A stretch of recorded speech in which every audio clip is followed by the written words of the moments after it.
We're delighted to be joined by Rebecca Angelo and Lauren Schuker-Blum. I'll give a quick background on you two, and you can tell me if anything's wrong here, but straight from your bio. You first met as reporters at the Wall Street Journal in 2012, and you've been a film and TV writing team ever since. You've written for series like Orange is the New Black, but this movie, Dumb Money, is your first feature film. So first of all, congratulations, such an impressive debut. Thank you. Oh yeah, The microphone's mic is on. working. Is mine on? Yeah. Toby's learned a thing or two from being in the podcast studio. So my first question is, what is it like to make a movie in which the climax is a congressional hearing? Excellent Really question. sexy and exciting. We want to start by saying we are here in our capacity as executive producers of this movie, but we are also, of course, writers and proud members of the Writers Guild. Union strong. Yeah, you guys have just watched a movie about how the system is rigged. It is rigged in Wall Street and it is rigged in Hollywood. So we are really proud to stand with our union and to use this platform to amplify our union's message, which is in support of transparency and fairness. You cannot have fairness without transparency. So more on that. Back to the hearing. The question. You know, I think we thought of this film when we were writing it as a sports movie. And, you know, you have a very charismatic leader in Keith Gill. He amasses his team and then kind of fights this championship game, which to us is that hearing where he faces off against all these, you know, big, powerful figures on Wall Street. And I think, you know, we were very interested in this topic, but it's also not a very cinematic one. So that was one of our challenges, was how do you turn the story that is about numbers and people, you know, at their keyboards into something that is actually watchable. I do want to just zoom in on Keith Gill for a second. First of all, you guys must have gone through so much Keith Gill footage on YouTube, on Reddit. I'm sure There was a time when we could just perform all of his YouTube videos. It's like you get that that voice in your head so much that you hear yourself speak, and it's like, oh, that's a fragment of something that Keith Gill said on February 21st. We only spoke to each other in Keith Gill-isms. I hope that's what we are for you guys. Yeah. More Brew Daily, we are in your heads, absolutely. Well, so what is it about him through your research that you think led him to become this figure that people could kind of rally behind? Was he special, or was he just someone in the right place at the right time? It's such a good question. I feel like Lauren and I have had kind of like a subspecialty in writing about social media-driven populism. We think it's the most interesting and maybe the most powerful force in the world today. And many of the leaders who emerge from these movements are narcissists and sociopaths. And Keith Gill is the opposite. He is not motivated by fame. And, you know, he's motivated by money to some extent, right? Because he's playing the stock market, but he didn't sell, he held. He is a value investor. He is deep fucking value. And so I think it's a combination of his singularity as a character. He's weird and funny and down to earth and really fucking smart too, and kind of just a regular guy in his basement. And I think people saw something in him that was special. Yeah, I think also his message, right? Yes, it's about GameStop, but what he was actually saying was, who determines the value of this company? And in saying that, he was also asking who, says... Nice. Oh, God. Oh, yes, here we go. That's right. We got the real Keith Gill. I totally forgot to put it on, but this was supposed to go on. Continue. We always joke, by the way, this is our superhero cape in the movie, right? Absolutely. But yeah, he asked this question of who says what's valuable? Is it the 1% or is it the regular people? I think that message really resonated with people, especially during the pandemic. Were you able to talk to him in the making of this movie? It sounds like he's gone pretty silent. Yeah, he's been quiet. He's a very private person, and his family is private, and we wanted to respect that privacy. We did reach out many times, before we made the film, while we were making the film, afterwards, just to invite him to be part of it if he wanted to. It's obviously his story. Yeah. But again, wanted to respect that privacy. And then we did an old-fashioned drive to Brockton, ultimately, Oh, yeah. to knock on the doors and just say hello and offer a screening of the movie Yeah, as well. so we spent some time with his parents, who are exceptional and Yeah. funny, and you see where Keith Gill gets it from. Do they have nice Boston accents? They The, do. the best. Excellent. I'm from Boston, so I Oh, can really nice. assess that, and the A+.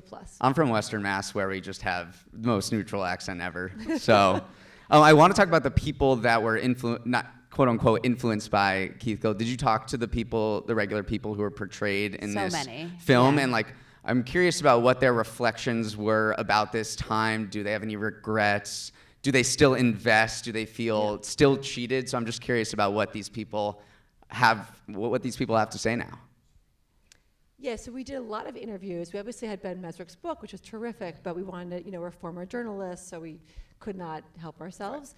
And we were immediately struck by the diversity of people who invested in GameStop. Like, you think about college kids and people in their basements, right? But actually there are truck drivers, there were preschool moms, and wanted to get all those, perspectives in the movie. And in the interviews, I think what we found is that people were investing in GameStop not because of the money, but because they wanted to feel a part of something. I mean, obviously, plenty of people were doing it for the money, but and we expect that's what you expect, right? And certainly we heard lots of stories of I bought too early, I sold too late. I guess there's no such thing as buying too early, really, but there is selling too late. But the most compelling stories we heard actually were people who sold at the top and regretted it because they felt like they sold out the movement. They became paper hands.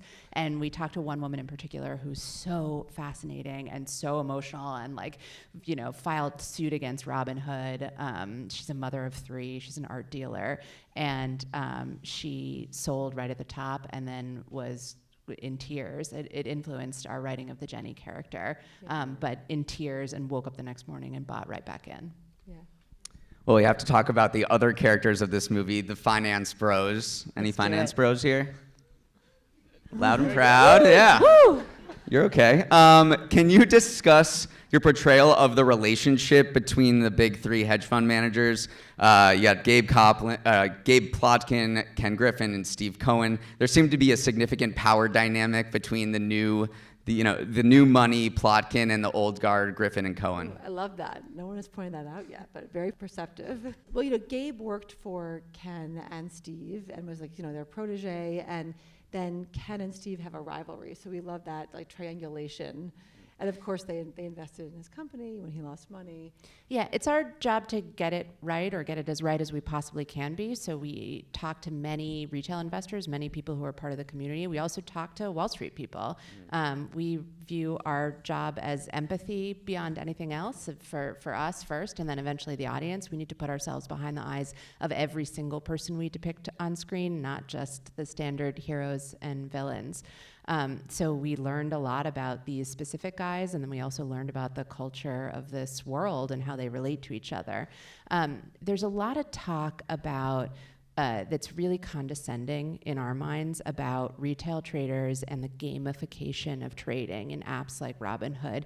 It does like a little spray of confetti when you buy or sell, and there's a lot of hand-wringing and consternation in the halls of power that maybe, we should protect people from themselves and they shouldn't be allowed to trade. And in fact, what we found is that the gamification is as much on Wall Street as it is with the retail traders, if not more. These are not people whose lives are going to change if they lose $1 billion, but it kills their ego. And they say the money is how they keep score. And we really wanted to show that it's a game for them too. Well, and by the way, most hedge funds underperform the market too, right? So it goes both ways. Absolutely. Okay, I want to actually dive into the creative process of making the movie as well.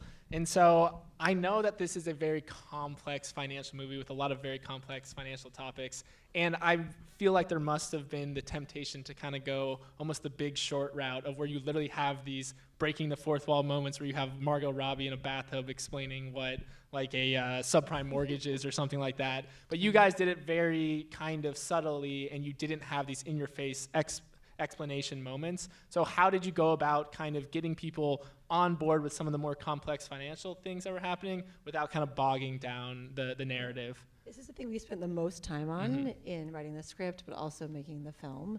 Going back and forth about how to get this right.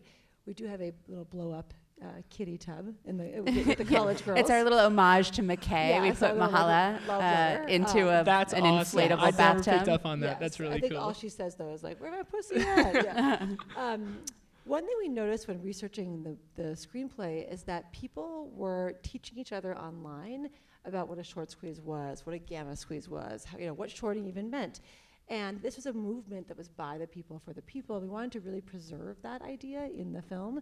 So we did not want to talk down to audiences and have someone come on and explain a short squeeze. And instead, we wanted to rely on the actual, those are all real TikTok videos, real news We clips. found them all. We put them all in the script. That was one of Toby's questions, actually. Yeah. Yes, we had little links in the script. We could see when someone watched them, so we would cheer, one more agent in Hollywood has read the script. Yeah. Watch these. Our pathetic compilations of them, using Splice on our phones, but Yes, they our did the director job. was he watched. He was these are mediocre cuts. Yeah, we called them supercuts in the script, and he was mediocre at best. But we have Kirk Baxter, a Academy Award-winning editor, who did a much better job with them. Yeah.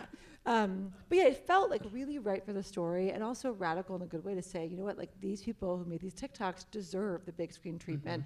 They led this movement. They taught each other about the stock market, and also that you don't have to understand everything about the market to buy GameStop or make money. And I think so much of Wall Street, people make it deliberately opaque to prevent people from investing. And I think that this movement was a moment where people actually were able to break through that for the first time. Yeah, I'm not gonna lie. I was definitely looking to see if any Morning Brew memes or anything got in it. I was like, In the sequel. sequel. Dumber Money. Yeah, Dumber Money, the sequel, just Morning Just so Brew. everyone knows, Toby was running the Morning Brew social account when all this was happening. This was my Super Bowl. This was everything was ask you going down. questions. Oh, I know. It was a crazy time on Did you Twitter. invest? I did not invest. I was just in it for the memes. the memes and Same. the likes. And the ganging up on Robinhood yeah. during that those 1 or 2 days that we saw in the Yeah. movie. Great time. Can we talk about how you attempted to evoke nostalgia for the time in the film, choices of music, WAP, we all know what that stands for, Savage, montages of memes like we talked about. Wait, what does it stand for? I'll let the audience scream it out if they want to. News clips from Andrew Ross Sorkin. Love to hear about how filmmakers tactically go about recreating an episode of recent history that we all kind of live through, because it seems like there's a lot of danger in making a documentary or something like that, because everyone kind of remembers all of this. So I'm wondering just tactically how you went about that.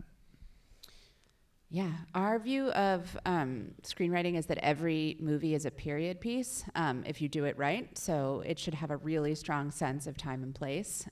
So we wrote all those music cues into the script. We plotted out the opening sequence to the beats of WAP. And yeah, you're telling the story of this movement that came together, and it truly was a perfect storm. I mean, it drew on trends that have been emerging in our culture for a generation: loneliness, isolation, justified rage.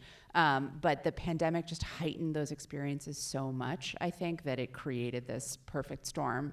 That we really wanted to capture the visual and oral, audio, whatever you would say, qualities that this movement had. People come together around memes. They come together around music.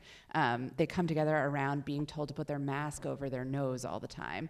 And we felt like those were potent, either inspirational forces or potent symbols of the haves and the have-nots and the terrible disparities in wealth that period of time revealed. I think also these were key storytelling building blocks for us as writers, because it's a movie where most of the characters are not in the same room.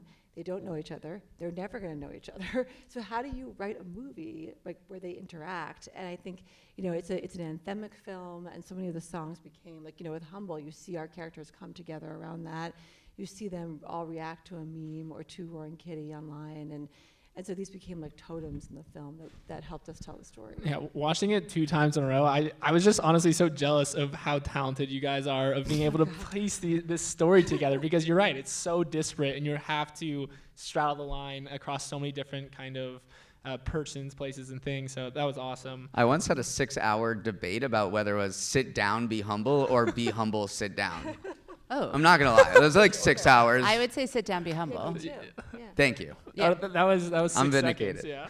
I want to hit on another theme real quick, and that's the theme of running in the rain naked. We'll say naked. These are the best questions. we've got. Yeah. But so on that theme, I was wondering if there's any moment in kind of the creative process of this film where you had your running in the storm naked moment where you're like, if we're gonna do this thing, we have to freaking do it. So was there a moment like in the production or in the writing of it where we're like, we're going all in? Yeah, a bunch of The whole them. time. Yeah. I mean, finding that little blurb from the Stonehill College newspaper that was archived So that was real. about That was a real Kevin story. Gill running a No naked mile in a rainstorm. Everything in the film is real, pretty much. That's Like awesome, we have yeah. a 30-page annotation document Yeah. we did. Like it's very well So documented. lawyered, yeah. But yeah, we also when our director cast Pete Davidson in the role of Kevin, we sat him down. And we were like, there's a thing about Pete Davidson online. And he was like, "What's the thing?" We were like, it's this thing, about. Yeah, him." we printed out the article and we brought it to him and we said, we think the internet might like to see Pete Davidson naked. He was like, And "What?" and And- a little character-driven nudity Well, at the end of a film. At first, he was like, I'm not doing that. And then we're like, well, actually, we've built in this metaphor about running naked of the whole third act. And he read it, and he was like, I will do this. Okay. But just from behind, we didn't get anything in Yeah. that would have changed the rating. Yeah, ask Okay. it. We would have had Ask every ask seat Michael. filled. We would have Yeah. done a I would double say feature. directorial choice, not an EP writer choice. But I think also to the less literal meaning of your question, I think when we were going in, the sections that you saw about, Vlad saying maybe now's a good time for me to talk to Ken Griffin, that is verbatim what Vlad put into writing. We said if we're going to dramatize this, we're going to hit it to the bone. We're not going to make it up, and we're going to get it right. Yeah, and not for nothing. This is a film, it goes after Wall Street pretty hard. We were at a big studio. That studio put it in turnaround. We made it independently. We took pay cuts to do that. All the actors worked for very little money. So it was a labor of love where everyone felt like this message about the system being rigged really mattered and did it for that reason. And, but it's scary going up against these guys. Gotta run naked. You Yeah, heard pray it, for folks. Were there any Easter eggs you snuck into the movie that you're hoping people notice? So obviously one thing we realized was the Steve Cohen Mets hat, but were there any other little nuggets that people may not have noticed that you want to call out? Steve Cohen really has those brass balls on his desk, we've heard. I like this gesture. Yeah, I know. It's like, what was that? I don't know if you guys are on Wall Street Bets, anyone here, but we put Ken Griffin, when he says shitballs, there's a mayo stain on his pants. He's known and to really love mayonnaise. loves mayonnaise. Oh, yes, and if you're on Wall interesting. Street Bets, you can be I like on He'd that. probably call it aioli, right? He's not a mayo guy. He's But like, yes, oh, yeah. that was our love letter to the WSB crowd. that's so awesome. And then and the pool thing too. I didn't know the inflatable pool as well. So there's Oh, another yeah. Easter egg. Wait, yeah. does he have a pet pig? He did for a time, That's and then real, it got yeah. too big, and I had to. They don't make any of this up, Neal. This is all real. I was looking for other ones. Anyway, just have one more question. Is there another story in the history of finance that you would like to make a movie about? Like, is there anything that could match this drama of a congressional hearing? We've been It's a writing good question. Films for 11 years. We've sold screenplays, but they haven't gotten made. So just honestly, getting anything made It's is a like miracle. Miracle, the thrill, especially in this moment in Hollywood. Without any superhero capes in Some it. previous short squeezes. The the Piggly Wiggly? story. Yeah, Piggly we're up for Wiggly. The that. prequel. I remember the threads were, again, I'm a Twitter guy, and the X. thought boys and knowledge boys were coming out with writing like, what's a short squeeze thread? And Piggly Oh, yeah. Wiggly was like the thread that was constantly Totally. written. So I was glad to see love it that. in the movie as well. We're, I think any Michael Lewis book. We're adapting Michael Lewis book, but I'm very excited for the FTX, his FTX yeah. story on Sam Bankman-Fried, Which one? Which Michael Lewis book? the premonition about COVID. Interesting. It's Anyone? Yeah, another COVID piece from us. Another COVID piece. Could this have, I know I said that was the last question. You said this is a period piece. Could this, what we just watched, have happened during a time in which there was not a pandemic? No way.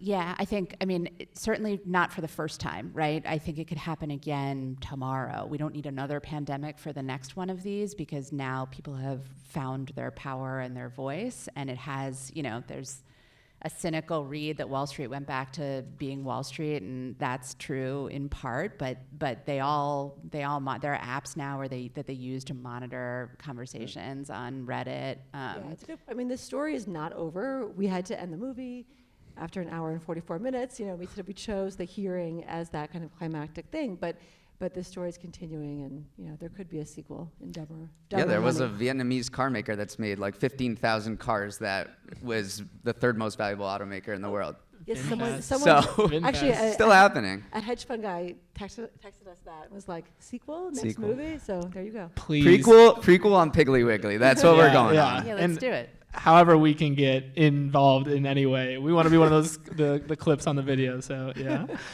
Alrighty, thank you guys so much, Rebecca, Lauren. You guys are absolutely amazing. Like, it was so fun picking your brain. You made an incredible movie. Let's everyone give them a round of applause. Thank you, guys. Any final plugs? Anything else you guys want to end with, or?